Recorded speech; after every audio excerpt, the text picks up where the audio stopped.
नमः महेश्वराय। मैं डॉक्टर आशुतोष। आज आप लोगों को जो कक्षा 10 का पाठ हम आपको पढ़ाए थे, महाकवि कुल गुरु कालिदास पाठ है, तो इसमें हमने आपको 2 पैराग्राफ बता दिया था। अब हम चर्चा करेंगे इसके आगे जो आपका है पैराग्राफ, उस पैराग्राफ पर हम चर्चा करेंगे कि आगे फिर क्या होता है कि जो महाकवि कालिदास जी हैं, उनका जो जीवन चरित्र है, मीन्स उनका जन्म स्थान या उनका जन्म कब हुआ, उन सारे विषयों पर हम आगे चर्चा करते हैं। ठीक, यदि आप लोगों को पहले पैराग्राफ जो हम पढ़ाए थे, यदि उसमें समझने में कहीं दिक्कत हुआ हो तो कमेंट लिख दिया करिए, जिससे हम उसको एक बार फिर से देखने का प्रयास कर लेंगे। अच्छा चलिए ठीक है, एक बार हम उसको फिर से दोहरा ही देते हैं, जिससे आप क्लियर हो लेंगे कि जो पढ़ाया गया था वो सही है कि नहीं। ठीक ना, एक मिनट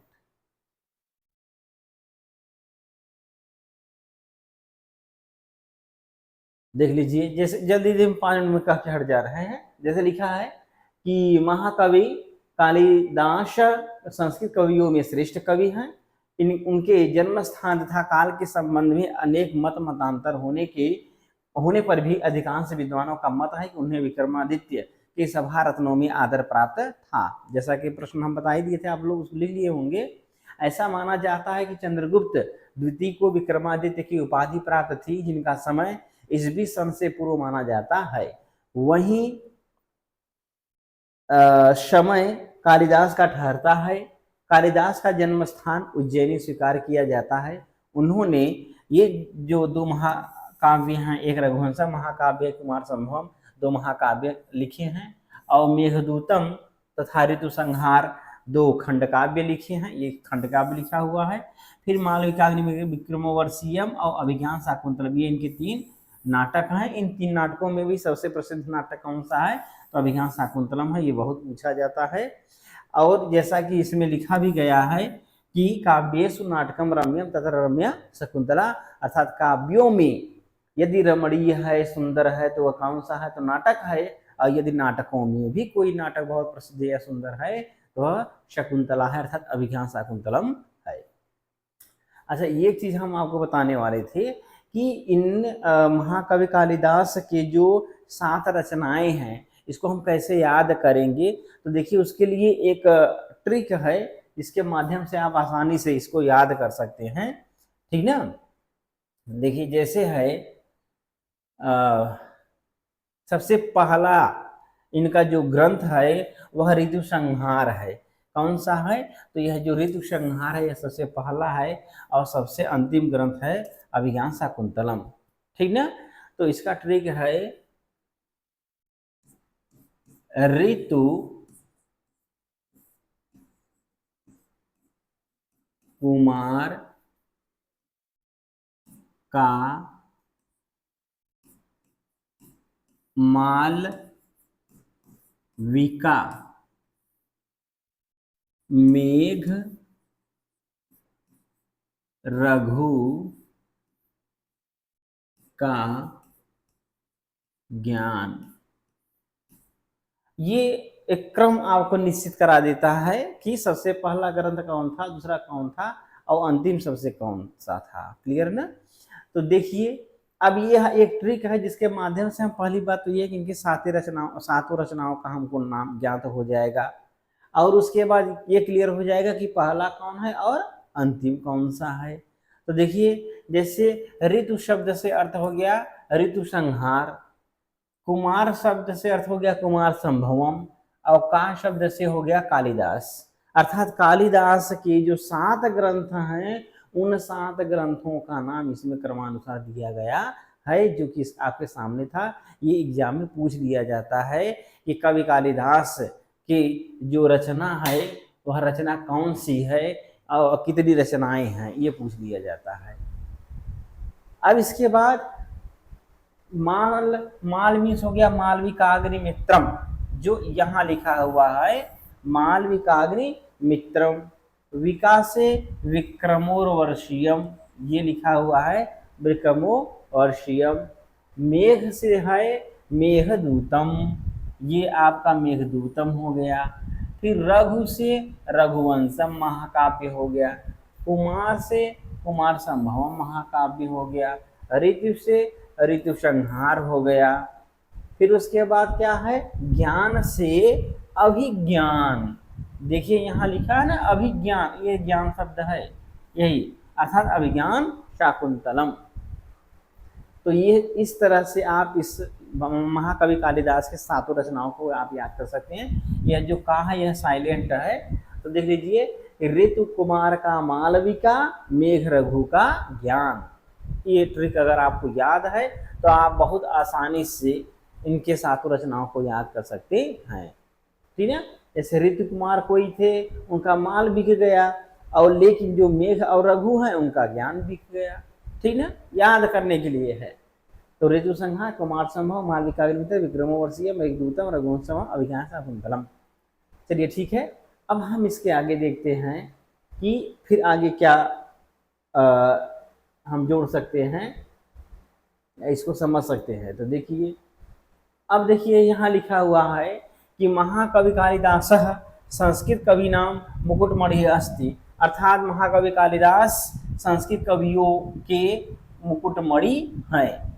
न केवल भारत देश के ही अपितु समस्त विश्व के उत्कृष्ट कवियों में वह अद्वितीय हैं। एकतमः बताए थे अद्वितीय हैं, तस्य अनवद्या, उनकी पूजनीय, सम्माननीय या वंदनीय जो यश रूपी चांदनी है, पूरे देश ही नहीं पूरे विश्व अन्य देशों में भी प्रसिद्धता से मैंने फैली हुई है। भारत देश से जन्म, भारत देश में जन्म, लब्ध्वा प्राप्त करके स्व कवि कर्मणा, अपने कवि कर्म के द्वारा, देववाणी अर्थात संस्कृत भाषा को अलंकृत करते हुए वह न केवल भारतीय कवियों में ही अपितु विश्व के कवियों में सर्वैः सभी लोगों के द्वारा, सर्वैः तृतीय विभक्ति बहुवचन का रूप है, जैसे रामैः बालकैः सर्वैः, अर्थात सबके द्वारा आदरित बने सम्मान प्राप्त करते हैं। एक पैराग्राफ यहाँ हुआ।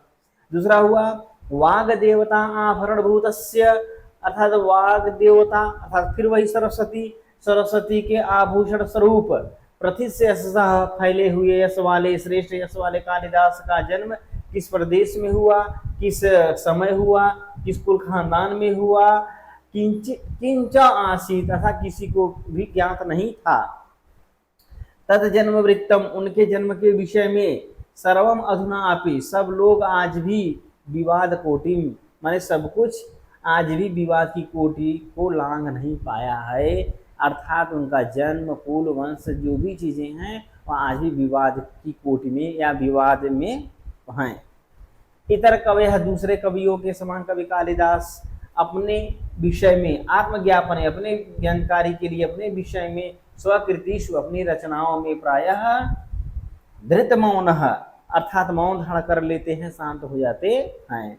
अन्य अपि कवयः, दूसरे कवि भी तत् नाम, उनका नाम मात्र लेना ही, संकीर्तन माने नाम का उच्चारण करना मात्र ही, श्रियाम वाचन धन्याम, अपनी वाणी को धन्य मान करके, मत्वा मान करके, मौनम अवलंबते, शांत हो जाते हैं।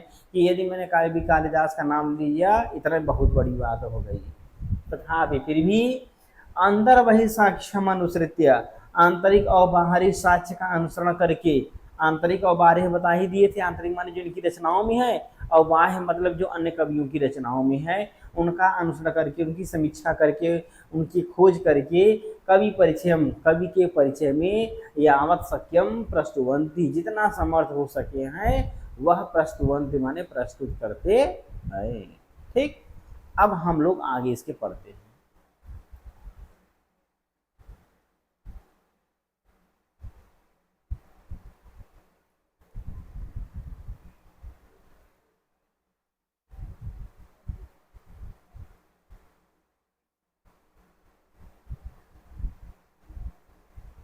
अब देखिए, अब आराम से हम लोग समझेंगे पूरा पैराग्राफ अच्छे से। ठीक, देखते हैं। जैसे लिखा है, एका जनश्रुति, जन माने लोग, अश्रुति माने सुनना, अर्थात एक लोकापवाद है। लोकापवाद का अर्थ ये होता है कि लोगों के द्वारा कहा जाता है, या जनश्रुति माने लोगों के द्वारा सुना जाता है। एका माने एक, जनश्रुति अर्थात लोगों के द्वारा ऐसा सुना जाता है क्या कि अति प्रसिद्धा अस्ति, तो अति प्रसिद्ध प्लस अस्ति ऐसे हो जाएगा, अति प्रसिद्ध अस्ति। अति माने अत्यधिक, प्रसिद्ध माने प्रसिद्ध, अस्ति माने है, अर्थात एक जनश्रुति बहुत ही प्रसिद्ध है। यया, ये तृतीया विभक्ति एक वचन का रूप है। हमने आपको बता दिया था कि हम विभक्ति नीचे लिखते हैं, वचन ऊपर लिख देते हैं। तो तृतीया यया बालकया, तो ये तृतीया एक वचन मनुष्य यया जिसके द्वारा, इसका मूल पद है यत, यह यौय यम यौयान, उसी का रूप जब हम चलाएंगे स्त्रीलिंग में तो यया बनता है। जनश्रुति शब्द स्त्रीलिंग है ना, इस वजह से इसमें 3 प्रत्यय लगा हुआ, इसलिए स्त्रीलिंग में है। इसलिए कहा एका, एका भी स्त्रीलिंग का पद है। तो कहा एक जनश्रुति बहुत अधिक प्रसिद्ध है, यया जिसके द्वारा। कवि कालिदास, कवि कालिदास विक्रमादित्यस्य, अब विक्रमादित्य हो गया षष्ठी एक वचन। अब षष्ठी विभक्ति का अर्थ होता है काके की रारेरी नालिनी। अब जो आपको सुविधाजनक लगे वो आप ले लीजिए अर्थ। अब का अर्थ लेंगे हम तो निकलेगा कि विक्रमादित्य, अब का कहेंगे तो का, अब के कह देंगे तो और अच्छा हो जाएगा, तो बन जाएगा विक्रमादित्य के सभारत्नेषु। अब सभारत्नेषु सप्तमी विभक्ति एक वचन का रूप है। जिनको शब्द रूप याद है तो अच्छी बात है, नहीं याद है तो आप एक बार किताब में जाकर मिला कर लेंगे तो मिल जाएगा, नहीं तो जब शब्द रूप पढ़ाएंगे तो आप जान जाएंगे, तो आप खुद ही बता देंगे। लिखा सभारत्नेषु, उनके सभारत्नों में, क्योंकि 9 रत्न थे उनके यहाँ तो बहुवचन हो जाएगा, इसलिए सभारत्नों में। मुख्यतमः, तम पर प्रत्यय लग गया है, अर्थात सबसे अधिक मुख्य, प्रधान। ख्यापितः अर्थात प्रसिद्ध थे। अब फिर देखिए कहा कि एक जनश्रुति के अनुसार जो कि अति प्रसिद्ध अस्ति, जो बहुत अधिक प्रसिद्ध है। कौन बहुत अधिक प्रसिद्ध है, तब आप देखेंगे जनश्रुति। ये जनश्रुति पद के लिए आया है कि वह जनश्रुति बहुत अधिक प्रसिद्ध है। तो एका जनश्रुति, एक जनश्रुति जो कि अति प्रसिद्ध अस्ति, बहुत अधिक प्रसिद्ध है, उसी यया जिसके द्वारा, कोई पूछे यया किसके लिए आया है, तो आप बताएंगे जनश्रुति के लिए, अर्थात जनश्रुति के द्वारा। कवि कालिदास विक्रमादित्य के सभारत्नों में मुख्यतम थे, ऐसा ख्यापित माने ऐसा प्रसिद्ध है। परंतु अत्र अपरा, दीर्घ संधि, अत्र अपरा, अपरा माने दूसरी, अत्र माने यहाँ, अत्र माने यहाँ, अपरा माने दूसरी। क्या दूसरी? विडंबना, समस्या, दिक्कत। दूसरी विडंबना यहाँ सम उपपद्यते, ठीक है ना, सम हटा देंगे, म उ हो जाए, उत्पद्यते, अतः उत्पद्यते माने उत्पन्न हो जाता है, सम माने अच्छी प्रकार से। अर्थात यहाँ, अत्र माने यहाँ, यहाँ कहाँ? इस जनश्रुति में, अत्र माने यहाँ इस जनश्रुति में दूसरी विडंबना यह उत्पन्न हो जाती है। अब प्रश्न हुआ क्या विडंबना आई, तब बता रहे हैं कि विक्रमादित्यस्य अपि, फिर दीर्घ संधि हो गया, तो विक्रमादित्यस्य षष्ठी एक वचन का रूप हो गया, और अपि अव्यय पद है। अब इसका अर्थ निकला, अब फिर वही का के किरा रे री अर्थ आएगा संबंध वाला। तो विक्रमादित्य का भी, अगर के भी कह देंगे तो गलत हो जाए, विक्रमादित्य के भी, लेकिन यहाँ क्या अर्थ आएगा? का भी। आप देखिए का, के, की या नानेरी रारे क्या, जब पूरे सेंटेंस आप बनाएंगे तो अपने आप क्लियर हो जाएगा हम का रखें कि के रखें। तो का विक्रमादित्य का भी स्थिति कालः, अर्थात जन्म का समय, सूतराम अच्छी प्रकार से, सूतराम अच्छी प्रकार से, स्पष्ट, स्पष्ट क्लियर, नास्ति नहीं है। सबसे बड़ी समस्या ये आ गई कि चलो ठीक है, एक जनश्रुति यह कह दी कि भैया जो कालिदास हैं वह विक्रमादित्य जो महान राजा रहे हैं उनके सभारत्नों में सबसे श्रेष्ठ थे, लेकिन बड़ी समस्या ये उत्पन्न हो गई फिर दूसरी कि विक्रमादित्य का ही समय निश्चित नहीं है। जब विक्रमादित्य का ही समय निश्चित नहीं है तो कवि कालिदास का कैसे निश्चित हो, तो इसलिए जनश्रुति बेकार हो जाती है। फिर आगे लिखा है केचिन मन्यते, मन्यते माने मानते हैं, समझते हैं। केचिन माने कुछ लोग यह मानते हैं, यत माने की, यत माने की विक्रमादित्य उपाधिधारिणो, तो देखिए यहां हो जाएगा गुण संधि, विक्रमादित्य फिर उपाधि फिर धारिण, विसर्ग का ओ हो गया है, ठीक ना, बताएंगे जब संधि पढ़ाएंगे अच्छे से। तो कहा विक्रमादित्य की उपाधि, उपाधि को धारिण धारण करने वाला, विक्रमादित्य की उपाधि धारण करने वाला। उपाधि माने हम बताए थे आपको एक तरह से डिग्री जैसे हम लेते हैं, ऐसे पीएचडी की डिग्री लिया जाता है। या मान लीजिए कि हम किसी से कोई गांव का व्यक्ति है, मान लीजिए मंगरू कल्लू जो भी नाम है, अब अभी तक तो वो मान लीजिए व्यक्ति आराम से कोई असामान्य काम कर रहा था, जिंदगी यापन कर रहा था, तो हम उसको मंगरू के नाम से ही जानते थे। लेकिन वह प्रधानी का चुनाव लड़ गया और ईश्वर कृपा हुए, लोगों का सहयोग रहा कि वह प्रधानी जीत गया। अब हम उसको कल्लू न कह करके किस उपाधि से बुलाएंगे, प्रधान। तो यह जो प्रधान शब्द हम उसके नाम के सामने जोड़ रहे हैं या उसको पर्सनली प्रधान कह के बुला रहे हैं, तो वह किसका बोध करा रहा है, वही क्या है, उपाधि है। बात क्लियर ना। तो वही चीज यहाँ कर रहे हैं कि विक्रमादित्य की उपाधि धारण करने वाला कौन, तो द्वितीय चंद्रगुप्तस्य। अब फिर षष्ठी विभक्ति एक वचन हो गया, रामस्य बालकस्य की तरह, अर्थात द्वितीय चंद्रगुप्त के, अब यहाँ का नहीं अर्थ लेंगे, के समकालिक आसीत, समकालीन थे, अर्थात समकाल माने समान काल में।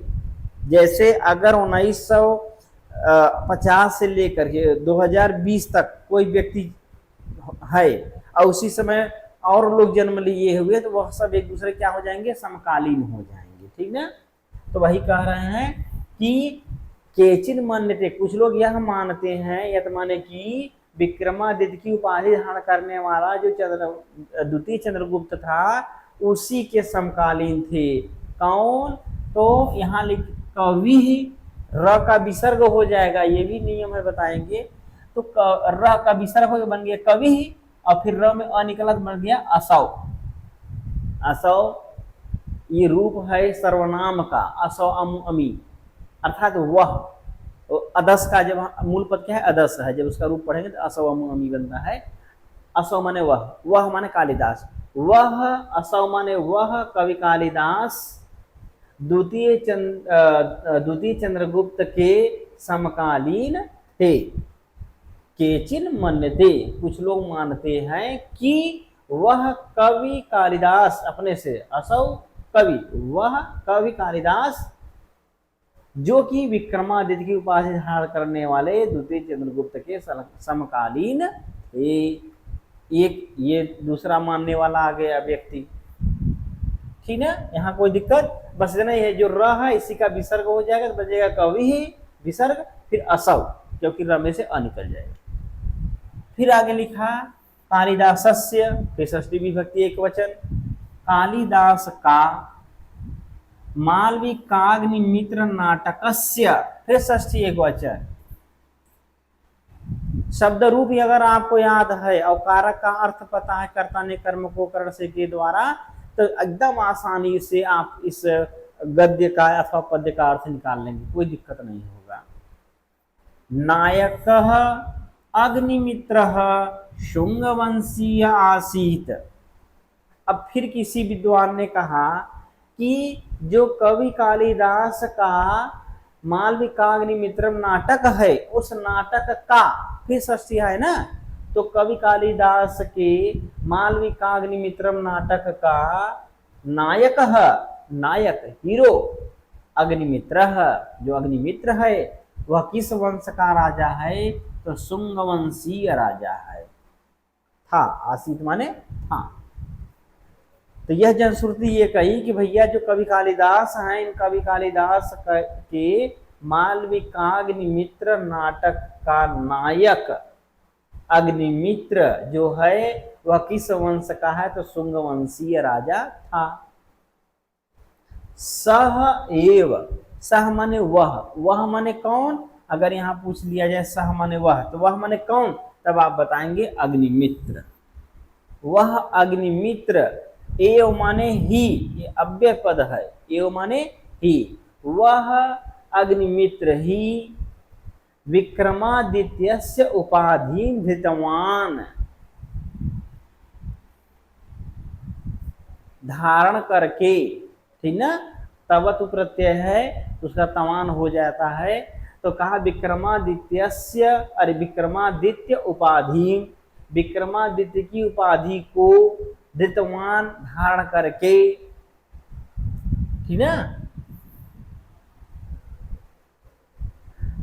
यस्य सभारतनेषु एकः, फिर देखिए यस्य षष्ठी एक वचन और सभारतनेषु सप्तमी बहुवचन, और यहाँ हो गया है यण संधि, ओ का वह हो गया क्योंकि बाद में क्या है, एक है, ठीक ना। यदि ई उ री के बाद कोई असमान स्वर आता है तो यण संधि हो जाती है, तो सभारतनेषु और फिर उधर हो जाएगा एक, तो उसी ऊ का हो जाएगा वह, तो मिला देंगे तो बन जाएगा सभारत्नेष्वेक। ऐसे है, देखिए जैसे लिखा है सभारत्नेषु, ये हो गया आपका सप्तमी विभक्ति बहुवचन का रूप और प्लस एक। अब इसमें क्या हो जाएगा, यही ऊ का वह हो जाएगा, तो वह इसमें मिल जाएगा, बन जाएगा वे, तो बन जाएगा वे का, अर्थात सभारत्नेक, अरे सभारत्नेष्वेक, आधा सभी रहेगा ना, तो बन जाएगा यही, ठीक। सभारत्नेषु प्लस एक, सभारत्नों में एक कालिदास आसीत, कालिदास थे, ठीक ना। फिर से देखिए कहा कालिदास का मालविकाग्निमित्र, अरे कालिदास के, यहाँ क्या अर्थ लेंगे के, कालिदास के मालविकाग्निमित्र नाटक का, यहाँ क्या लेंगे का, नायक मीन्स नायक, जो अग्निमित्र है वह शुंगवंशीय राजा था, यहाँ क्लियर। सह एव अर्थात वह अग्निमित्र ही विक्रमादित्य की उपाधि को धृतवान धारण किया था, ये भी आप कह सकते हैं धारण किया था, भूतकाल का अर्थ देता है, ये धारण कर लिया था। यस्य माने जिसके, जिसके किसके, अग्निमित्र के, क्योंकि इसी की बात चल रही है, तो अग्निमित्र के सभारत्नों में से एक कवि कालिदास थे। ये तीसरी बात आ गई, एक तो यहाँ आ गया, पहली जनश्रुति ये चली आई, फिर केचिन हो गया, फिर ये वाला हो गया, तीन हो गए। फिर आगे लिखा तस्य राज्ञः स्थिति कालः ख्रीष्टाब्दात् प्राक् आसीत्। ख्रीष्टाब्दात्, यहाँ से ऐसे रखे त तक जाएगा, ख्रीष्टाब्दात् माने ईसा या ईस्वी या ईशा, प्राक माने पूर्व, आसीत माने था, ईसा पूर्व था। तस्य माने उस, राज्ञ मीन्स राजा का, राज्ञ भी षष्ठी विभक्ति एक वचन का रूप है और तस्य भी षष्ठी विभक्ति एक वचन का रूप है, ठीक है।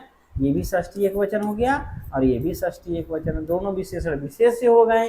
तो उस राजा का अर्थात अग्निमित्र का, स्थिति कालः जन्म समय, ईसा पूर्व, प्राक माने पूर्व, आसीत माने था और ख्रीष्टाब्दात् माने ईस्वी या ईसा, ईसा प्राक माने पूर्व, आसीत माने था। उस राजा अग्निमित्र का समय ईसा पूर्व था। स एव स्थिति कालः, सह माने वह, एव माने ही, स्थिति काला माने समय, जन्म का समय, वह ही स्थिति काल कवेह अपि सिद्धयति।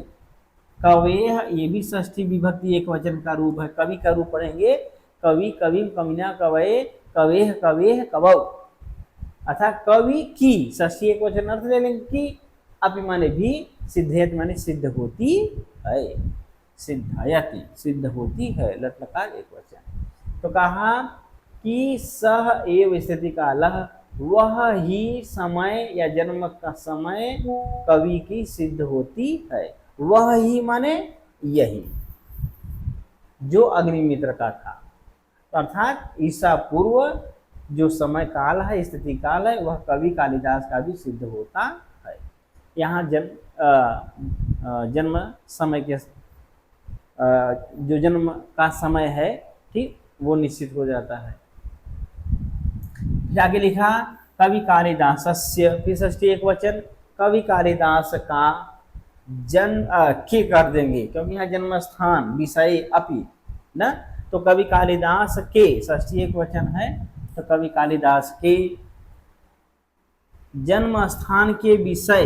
अब देखिए यहाँ विषय ये सप्तमी विभक्ति एक वचन का रूप है, इसलिए क्या हो जाएगा विषय में, रामे बाल के विषय, तो जन्म स्थान के विषय में अब माने भी, न एकम नहीं, न एक मति, ठीक ना, ये यहाँ हो जाएगा मति, मतीम अस्ति। नायक में वृद्धि संधि है, जैसे न प्लस एक, अब ए और अ मिलकर हो जाएगा आए, तो बन जाएगा नायक। क्या बन गया नायक, यहाँ क्लियर हुआ। फिर कहा मति, यहाँ क्या हो जाएगा न एक मति, न एक मतम नहीं, न एक, अगर हम मति करते हैं तो ई का यह हो जाएगा, मत्यम हो जाए, यहाँ यड़ संधि नहीं है, मत्यम है, न एक मत्यम अस्ति, ठीक ना, यड़ संधि नहीं है, मत्यम माने मत विचार, क्योंकि यदि हम मति करेंगे तो अ निकल जाएगा, अमस्ति शब्द होता नहीं है, इसलिए क्या हो जाएगा न एक मत्यम अस्ति, एक मत एक विचार नहीं है, न माने नहीं, एक माने एक, मत्य माने मत या विचार, अस्ति माने है, एक मत या विचार नहीं है। इसके विषय में तो जन्म स्थान विषय कालिदास से, कालिदास के जन्म स्थान के विषय में भी एक मत नहीं है, जैसे उनके जन्म के विषय में एक मत नहीं था, वैसे ही जन्म स्थान के विषय में भी एक मत नहीं है। फिर आगे आते हैं, एतावान कविरस्य महिमा अस्ति यत सर्वै एव तम स्वस्वदेशीयं साधयितुं तत्परा भवन्ति। देखिए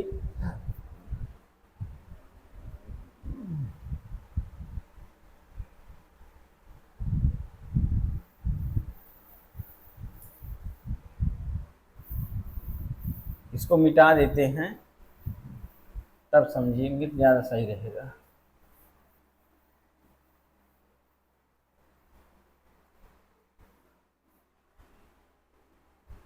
देखिए कहाँ, यहाँ तक हो गया, अब यहाँ आते हैं हम, एतावान कविरस्य महिमा अस्ति, एतावान माने इस, कवेह प्लस अस्य, दो पद हैं, र का विसर्ग होगा जिसमें से निकल जाएगा अ, तो बन जाएगा कवेह प्लस अस्य, ये भी षष्ठी एक वचन है और कवे भी षष्ठी एक वचन है, तो अर्थ होगा इस, अस्य माने इस, कवे माने कवि की, एतावान माने यह, महिमा माने महत्ता विशेषता, अस्ति माने है महानता है, अस्य कवे इस कवि की, एतावान इतनी, महिमा माने महत्ता, अस्ति माने है, यत माने की, यत माने की, अस्ति माने है, महिमा माने महत्ता, कवि माने कवि की, अस्य माने इस अस्य यहाँ है, इस कवि की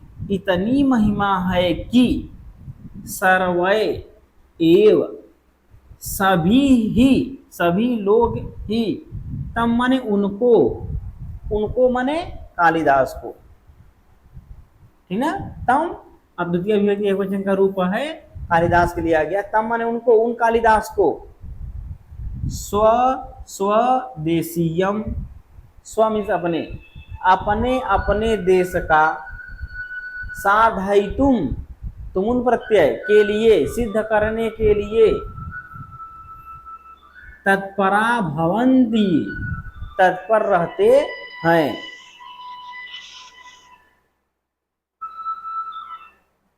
ठीक ना। क्या कहा कि स्वदेशीयम साधयितुम तत्परा भवन्ति, अपने अपने देश का सिद्ध करने के लिए, तुमुन प्रत्यय है, के लिए अर्थ में आता है, के लिए तत्परा भवन्ति माने तत्पर रहते हैं, लगे रहते हैं। सब लोग कहते नहीं वो हमारे देश के, हमारे देश के, हमारे देश है। किस लिए? क्योंकि उनकी इतनी महिमा ही है, उनकी इतनी विशेषताएं हैं, उनकी इतनी प्रसिद्धि है। वही कहा एतावान कवि अस्य, अस्य माने इस, कवि माने कवि की, एतावान माने ऐसी, महिमा माने महत्ता, अस्ति माने है, यत माने की, सर्व माने सभी लोग, यो माने ही, तम माने उन कवि कालिदास को, स्वदेशीयम अपने अपने देश का, साधयितुम सिद्ध करने के लिए, तत्परा भवन्ति तत्पर रहते हैं। फिर कहा कौन कौन है लोग, अब उसको सिद्ध करना होगा ना कि भाई सभी लोग, तो सभी लोग कौन कौन। तो सबसे पहले कहते हैं कश्मीर वासी विद्वांसः कश्मीर उद्भवम तम मन्यन्ते। कहा कि जो कश्मीर वासी, वासी माने निवास करने वाला, कश्मीर में निवास करने वाला, विद्वांसा माने जो विद्वान है, वह तम माने उन कवि कालिदास को, कश्मीर, कश्मीर में उद्भवम उत्पन्न हुआ, जन्म लेने वाला, मन्यते माने मानते हैं। जो कश्मीर में निवास करने वाले विद्वान हैं, वो लोग कवि कालिदास को कश्मीर में उत्पन्न हुआ ऐसा मानते हैं। ठीक हो गया ना। कश्मीर में निवास करने वाले विद्वान, तब माने कालिदास को कश्मीर में उत्पन्न हुआ। उद्भवम गुण संधि है, कश्मीर प्लस उद्भवम, कश्मीर में उत्पन्न हुआ, मान्यते माने मानते हैं। फिर कहा बंगवासिनस्य, बंग माने बंगाल देश में, बंगाल राज्य में, तो बंगवासी बंगाल में निवास करने वाले, च माने और, वासिनः प्लस च हो जाएगा, तो जो विसर्ग है उसका स हो जाएगा। ठीक है। और च माने और, बंग में अर्थात बंगाल में निवास करने वाले जो लोग हैं वे लोग, फिर यही वाला बात आप ले लेंगे, तब माने उन कवि कालिदास को बंगदेशीयम मन्यन्ते, अर्थात बंगाल देश का मानते हैं। अस्ति तावत अन्यः अपि समीक्षक वर्गः यस्य मतेन कालिदासः उज्जयिन्यां लब्ध जन्म आसीत्।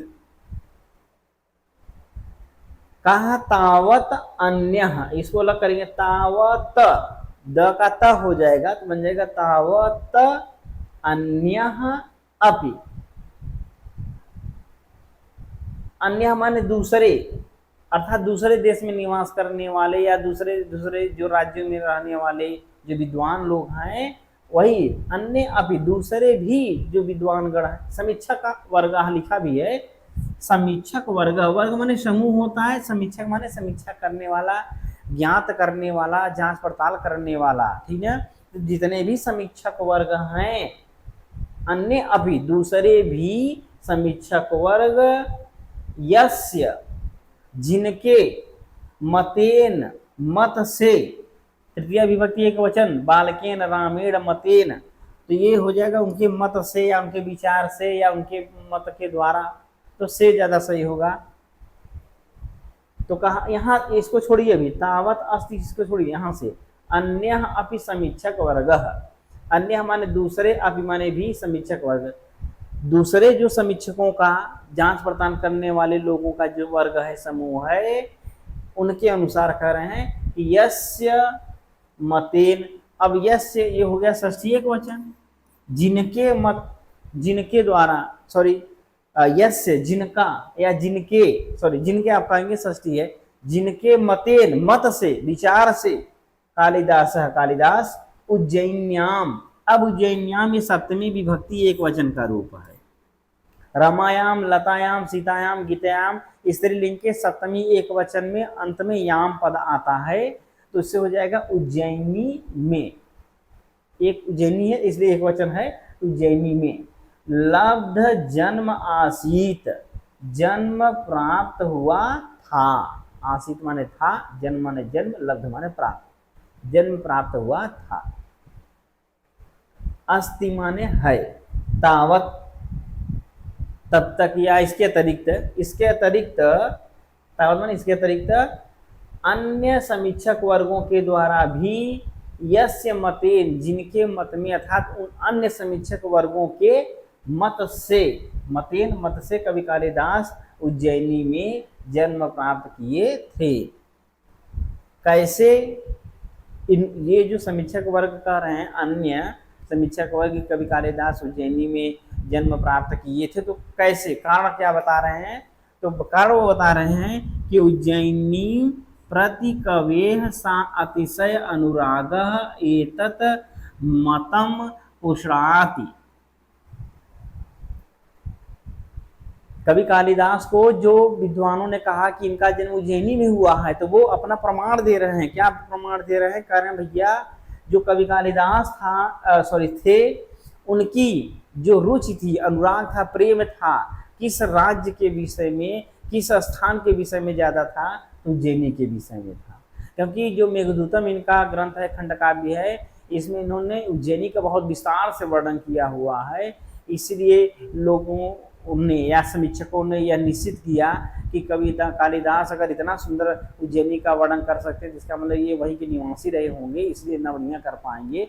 तो इसी आधार पे वो लोग इनको बताते हैं कि यह उज्जैनी की हैं। तो देखिए लिखा है उज्जैनी प्रति कवि, कवि माने कवि की, षष्ठी एक वचन, कवि की उज्जैनी के प्रति सा अतिशय, अत्यधिक जो अनुराग है, प्रेम है, एतत मतम, न का त हो जाएगा, ठीक, अनुनासिक संधि हुआ है, बताएंगे। एतत मतम, इस मत को, यह जो मेरा मत है, यह मेरा विचार है, कवि कालिदास जो है उज्जैनी में जन्म प्राप्त हुआ था, यह जो मेरा मत है, एतत मतम, इस मत को पुष्णाति माने सिद्ध करता है। ठीक ना? जो हमने ये बात कही कि कवि कालिदास का जन्म उज्जैनी में प्राप्त हुआ था, वह बात सिद्ध कौन करता है? तो कवि कालिदास का उज्जैनी के प्रति जो अत्यधिक प्रेम है, अनुराग है, वही एतत् मतम पुष्णाति, इस मत को सिद्ध करता है। ठीक ना? विश्वास है कि आप लोग समझ गए होंगे, लेकिन फिर भी हम एक बार इसको, इस पैराग्राफ को दोहरा लेते हैं। कक्षा 10 के जो भी छात्र हैं वो इसको अच्छे से एक एक शब्द का ध्यान से पढ़ेंगे, उसका अर्थ से समझेंगे, जो कठिन शब्दार्थ होगा उसको अलग से लिख करके याद कर लेंगे, जिससे यहाँ पर शब्दकोश बढ़ता जाएगा। फिर हम जैसे जैसे आगे बढ़ते जाएंगे, धीरे धीरे आप उसी शब्दकोश के माध्यम से अन्य अन्य अर्थों को समझते चले जाएंगे। ठीक है, चलिए फिर से एक बार हम देख लेते हैं। देखिए लिखा है कि जो कवि कालिदास थे उनके विषय में ही लिखा है क्या कि कहा एका जनश्रुति ही। पहली बात तो ये हुआ, सबसे पहली दिक्कत ये हुई कि कवि कालिदास का जन्म स्थान क्या है, किस कब जन्म हुआ और जन्म स्थान क्या है, या उनका कुल खानदान क्या है। तो उस पर समीक्षकों ने विचार किया, तो एक जनश्रुति ऐसी आती है, या लोगों के द्वारा ऐसा कहा जाता है, एका जनश्रुति ही अति प्रसिद्धा अस्ति, जो अत्यधिक प्रसिद्ध है। एक जनश्रुति, एक लोकापवाद जो अत्यधिक प्रसिद्ध है, या जिसके द्वारा, जिस जनश्रुति के द्वारा कवि कालिदास विक्रमादित्य के सभा रत्नों में मुख्यतम थे, श्रेष्ठ थे, ऐसी प्रख्यापित प्रसिद्धि है। परंतु अत्र अपरा, यहाँ दूसरी विडंबना यह उत्पन्न होती है, समुत्पद्यते उत्पन्न होती है कि विक्रमादित्य से अभी, विक्रमादित्य का भी स्थिति काल समय, स्थिति माने जन्म, काल माने समय, सूतराम स्पष्ट न अस्ति, सूतराम माने अच्छी प्रकार से स्पष्ट न अस्ति, स्पष्ट नहीं। जब विक्रमादित्य का ही नहीं स्पष्ट है तो फिर हम कालिदास को कैसे बता दें? जैसे मान लीजिए आपके दादा परदादा के विषय में कोई कहे कि दादाजी ये जो महाराजा थे उन्हीं महाराजा के काल में राजा पैदा हुए थे। कोई पूछ लिया अच्छा भैया वो महाराजा का बता दो आप समय कितना है, और बेचारे बता ही ना पाए। जब महाराजा ही नहीं क्लियर है तो दादा कहाँ से क्लियर होगा? वही बात यहाँ भी आ जाती है, जब विक्रमादित्य का ही निश्चित नहीं है तो कालिदास कहाँ निश्चित होगा? इनका मत यहाँ खराब हो गया। फिर एक दूसरे मत वाले आए, उनके मत के चिन्ह मान्यते, कुछ लोग यहाँ मानते हैं ये माने कि विक्रमादित्य उपाधि धारण करने वाला जो द्वितीय चंद्रगुप्त था उसी चंद्रगुप्त द्वितीय के समकालीन थे। और कवि असौ, वह कवि कालिदास विक्रमादित्य की उपाधि को धारण करने वाले द्वितीय चंद्रगुप्त के समकालीन थे। ये दूसरा मत कहा कि भैया अच्छा ठीक है, उनकी बात छोड़िए, हमारी बात समझिए आप। मेरी मान्यता ये है कि जो कवि कालिदास हैं वह विक्रमादित्य की उपाधि धारण करने वाला जो राजा द्वितीय चंद्रगुप्त था उसी चंद्रगुप्त के ही समकालीन थे। अब यहाँ देखिए प्रश्न भी बन सकता है, आपसे कोई पूछ लेगा कि विक्रमादित्य की उपाधि धारण करने वाला कौन राजा था, तो आप बता देंगे द्वितीय चंद्रगुप्त। अच्छा, अब फिर आगे लिखा थे कवि कालिदास के मालविकाग्निमित्र नाटक का जो नायक है अग्निमित्र वह शुंगवंशीय राजा था। ये तीसरे पर्सन ने कहा कि भैया देखो उनकी भी बात छोड़ो, आप ये समझो कि जो महाकवि कालिदास की नाटक मालविकाग्निमित्र नाटक है उस नाटक का राजा है अग्निमित्र, और वह जो अग्निमित्र राजा है वह शुंगवंशीय राजा है। अब शुंगवंश क्लियर है कि कब था, तो इसका मतलब उसी समय कालिदास का समय था। तो ये हुआ शुंगवंशी राजा का समय कितना था, तो वो आगे बताएं कि अच्छा फिर और शुंगवंशी राजा अग्निमित्र की विशेषता को बता रहे हैं कि कहें वही जो अग्निमित्र है वह ही विक्रमादित्य की उपाधि को धारण किया था, जिसके सभा रत्नों में एक कवि कालिदास थे, ऐसा तीसरे व्यक्ति ने कहा। फिर उसने बताया कि तस्य राज्य स्थिति काल, उस राजा अग्निमित्र का राज्य, ये इसी का बोध करा रहे हैं, अर्थात उस राजा अग्निमित्र का स्थिति काल ईसा पूर्व था, स एव स्थिति काल, इसीलिए स एव वह ही स्थिति काल, वह ही अर्थात ईसा पूर्व, यही ईसा पूर्व जो समय है कवि अपि सिद्धयति, कवि कालिदास का सिद्ध होता है। अब कोई पूछे कवि कालिदास का समय कितना है, तो आप बता देंगे ईसा पूर्व, प्रथम ईसा पूर्व। कवि कालिदास का जन्म स्थान के विषय में भी न एकम मत्यम अस्ति, एक मत नहीं है। उनके जन्म स्थान के विषय में भी एक मत नहीं है। अच्छा फिर आगे है एतावान कवे अस्य महिमा अस्ति, अस्य कवि, इस कवि की, एतावान माने यह, महिमा माने महिमा, इतनी महिमा है कि सभी लोग, सर्वे एव सभी लोगों के द्वारा ही, तब मन उन कवि कालिदास को अपने अपने देश का साधयितुम सिद्ध करने के लिए तत्परा भवन्ति लगे रहते हैं। इस कवि कालिदास की इतनी महिमा है कि सभी विद्वान उनको अपने अपने देश का सिद्ध करने में लगे रहते हैं। जैसे कश्मीर में निवास करने वाले जो विद्वान हैं उनको कश्मीर में उत्पन्न हुआ मानते हैं, बंगाल में निवास करने वाला जो व्यक्ति है विद्वान है उनको बंगाल देश में उत्पन्न हुआ, बंगाल राज्य में स्थान में उत्पन्न हुआ मानते हैं। अस्ति तावत् अन्य अपि, अतः इतना अन्य अपि दूसरे भी जो समीक्षक वर्ग हैं, दूसरे जो समीक्षक वर्ग हैं, समीक्षा करने वाले लोग हैं, जिनके मत से कवि कालिदास उज्जैनी में जन्म लब्ध माने प्राप्त किए थे। अर्थात ये कह रहे हैं अतः अस्तु ठीक है, तावत इतना ठीक है, अन्य अभी दूसरे भी जो समीक्षक वर्ग हैं जिनके मत में कवि कालिदास उज्जैनी में जन्म प्राप्त किए थे। क्यों? अब इसका प्रमाण दे रहे हैं, कह रहे हैं कि उज्जैनी के प्रति कवि कालिदास का अत्यधिक अनुराग ही एतन मतम पुष्णाति, इस मत को सिद्ध करता है। चलिए, तो आज के लिए इतना ही। विश्वास होगा कि आप लोग समझ गए होंगे। यदि नहीं समझे होंगे, कहीं दिक्कत हुआ होगा, तो आप ज़रूर कमेंट करके लिख दीजिएगा कि हाँ सर, ये बात हमको नहीं क्लियर हो पाई है, इस लाइन को, इस पैराग्राफ को आप फिर से समझा दीजिए।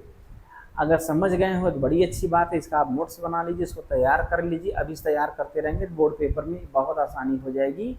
और अगर आपको ये वीडियो अच्छा लग रहा हो कि थोड़ा बहुत हम ठीक ठाक पढ़ा ले रहे हैं, तो आप इस वीडियो को अपने अन्य मित्रों को, भाइयों को शेयर करिएगा, जिससे वो लोग भी इस व्याख्या का लाभ उठा सकें, वो लोग भी पढ़ सकें। क्योंकि बहुत लोग विद्यालय नहीं जाते हैं या अध्यापक नहीं होते हैं, बहुत सारी कंडीशन होती हैं, तो वो घर बैठे ही इस चीज़ का अच्छे से अध्ययन कर सकें। आप लोगों के लिए ये प्रयास किया जा रहा है, ये जो अपलोड हम कर रहे हैं सब आप लोगों के लिए ही है। तो चलिए, बस आज इतना ही। नमः माहेश्वराय।